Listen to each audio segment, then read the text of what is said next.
Good morning. Good morning.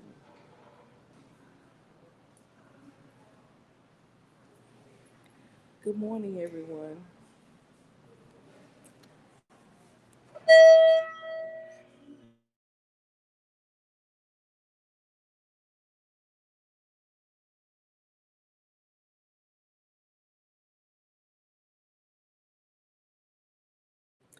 Sorry,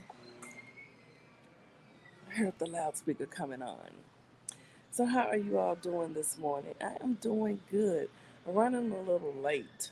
I'm not late because I don't start work until 8:30, but I'm late by my terms because,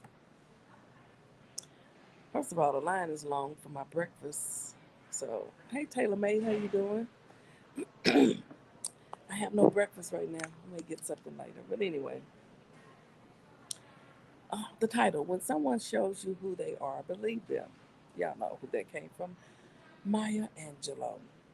And I just want to sort of pick up from where we were yesterday, which is what I'll be focusing on, getting myself together so I can be the best reporter ever, especially when September comes around and the trial starts.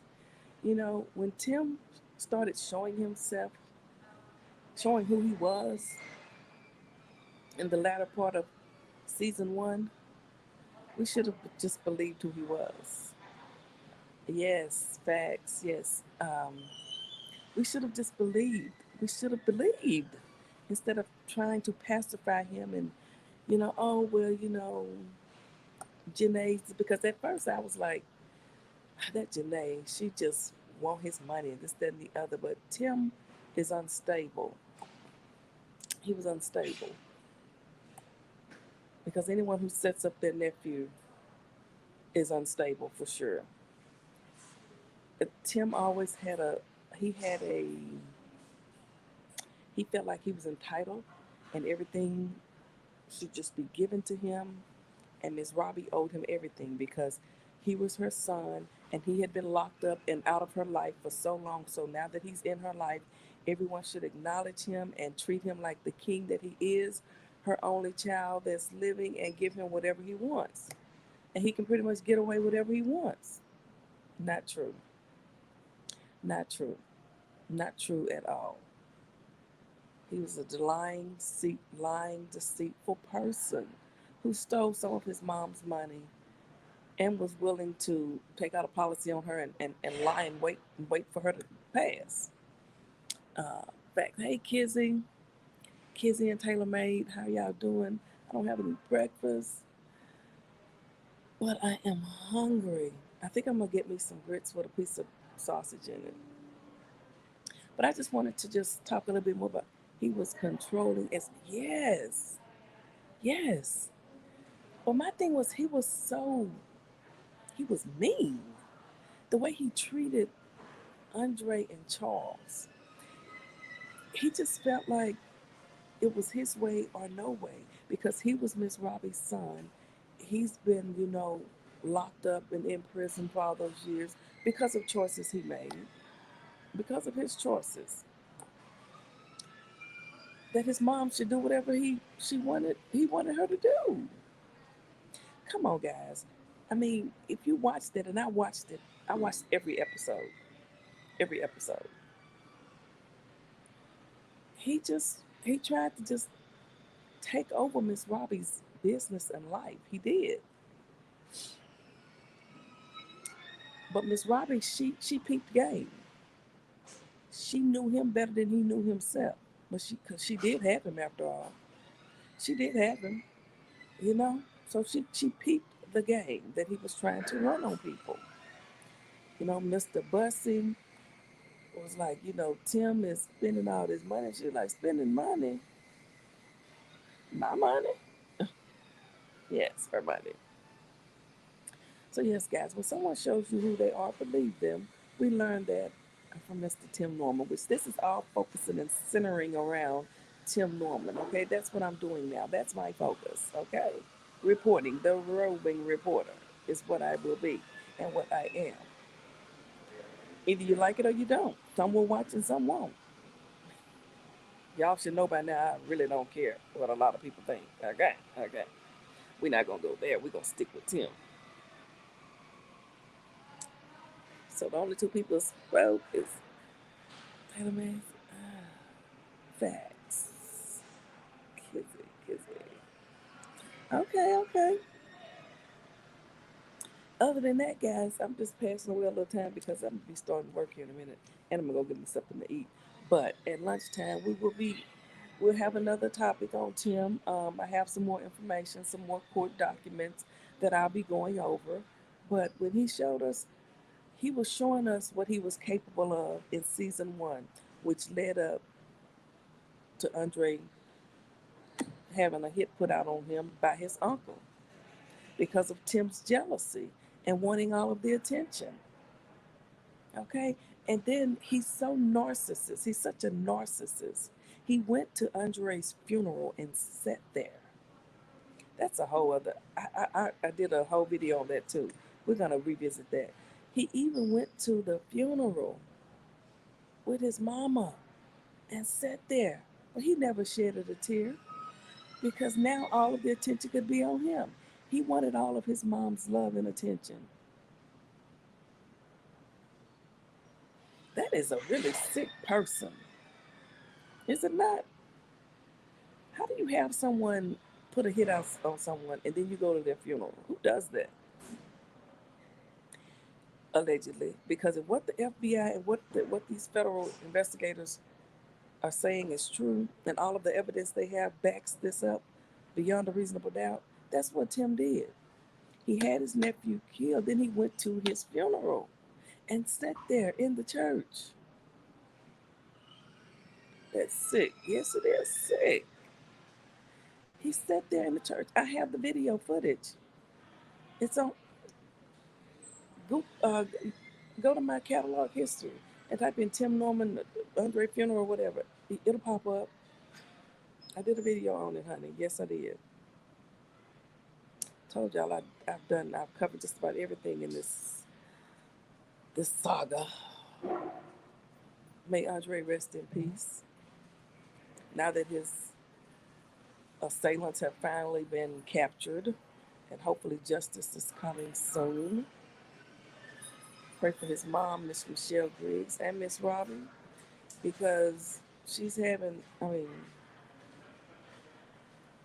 her deceased son, eldest son's only child, life taken by her younger son, who popped up out of nowhere from prison, and now I'm here, mama. But she went to visit him, and she was there for him while he was locked up. Because, and I bet whenever she couldn't make it, I bet he threw a hissy fit. Nobody got time to be going to the prison every weekend. He's insane. I think they say Miss Robbie don't believe he had anything to do with it. Miss Robbie she know he had something to do with it. I don't believe that. Mm-mm. That I don't believe. She might not want to say it in public, but no, no. Why did he do that?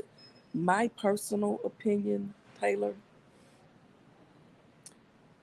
is that Andre was getting everything that he didn't get from Miss Robbie, and in life, period. He was young. He had never had to spend any time in prison. Tim did 11 years in prison. All of his young teenage life and early adult life, he was locked up. Miss Robbie was able to go to his graduation with Andre and helped him through his senior year in high school. Helped him get dressed for graduation.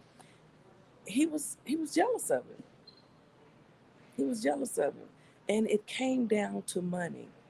It came down to Tim thinking and believing and wanting everything that his mom had built up for herself. He was wanting to take over. That's my opinion, my assessment of it. There's a lot of opinions out there. If you Google Tim Norman on YouTube, honey, you're going to get so many videos. But I'm just telling you how I feel and what I think. He's a narcissist, cold, calculating, lying person. Period. Oh, goodness. Yeah, I mean, did you watch Sweetie Pie's Tailor Made? Did you watch it? You know, I I didn't watch it at first when it first came out. I didn't watch it. The first, I had to. I went back after like the first season and watched it, and I'm like, this is really good. And then you remember when all that stuff happened in Ferguson, which is where one of the Sweetie Pie's restaurants was located, the original one. Tim Tim was he was in Ferguson protesting and marching for the young black lives of people being killed. And in the meantime, you having your nephew life taken, but you out there pretending like you marching and fighting for rights for people. That's what I say. He's a narcissist. He's evil, evil, pretending to be out there fighting for good and wanting peace when he's the mastermind of evilness. The mastermind of evilness is what I call him. She gave him access to her wealth. So what's the hell wrong with him? He's greedy. Yes, she did. He was so greedy that he started writing checks that she didn't know about and spending her money as if it was his own. But what really got me, he started open. She told him stop opening those restaurants, Tim, to where she had to file a lawsuit. Taylor, she had to file a lawsuit in federal courts against her own son so he would leave her the hell alone. Yes, I saw that. Yes, I watched in the beginning and then watched here and there. I watched all of it. Child, all of it. Oh, he was a hot mess. And in the end, he got back with another girl and then he had the nerve to be cheating. No funny shaped self. Lord, forgive me. I don't want to talk about nobody. Is Tim in jail? Yes. He was arrested in 2020, honey, in August, and has not been given a bail. The only one that got out on bail is Wally, the insurance agent, who helped Tim prepare the false $450,000 insurance policy on his nephew that he tried to cash within 9 days after Dre's death. But he never got the money. The man is, oh. So if Miss Robbie thinks he has the, Miss Robbie's, well, I'm not going to say that because I believe that she knows what he did. I believe that. With some people, you can never give them enough right. Some people think that the world evolves around them and that it's always should be them. It's always them. Not for, well, not for me. But I'm gonna have to get out there. I remember that he was opening one in every city. I know, H Town, California, did two in Cali. He had lost his ever loving mind. Miss Robbie had to let him know I'm still in charge. Yes, you're right about that. All right, guys, I'm gonna have to end this. We'll be back at lunch to talk some more. Hopefully, I don't get too busy, honey. But I'm gonna get on off of here, get me, grab me a bite to eat, and get to work. But thank y'all for tuning in. I'm gonna change the title of this so to include Tim Norman, so I can get those views on in here, honey. Because hey, it's gonna pick up. We're doing good. Ain't nothing gonna stop Philly Field. Nothing at all. Okay, nothing at all. Nothing. Okay. Can y'all say it with me? Say nothing will stop Philly Field. Nothing but the Lord. And I'm doing just fine. Okay. All right. Have a good day. You too. All right, y'all. I see y'all later. Whoop. I see y'all later. Remember, keep Miss Michelle Griggs, Andre's mom, in your prayer. May Dre rest in peace. Pray for Miss Robbie. And remember, always, y'all know I always play that on my videos when I pre-record them for Andre. Everybody ain't your friend. All right. See y'all.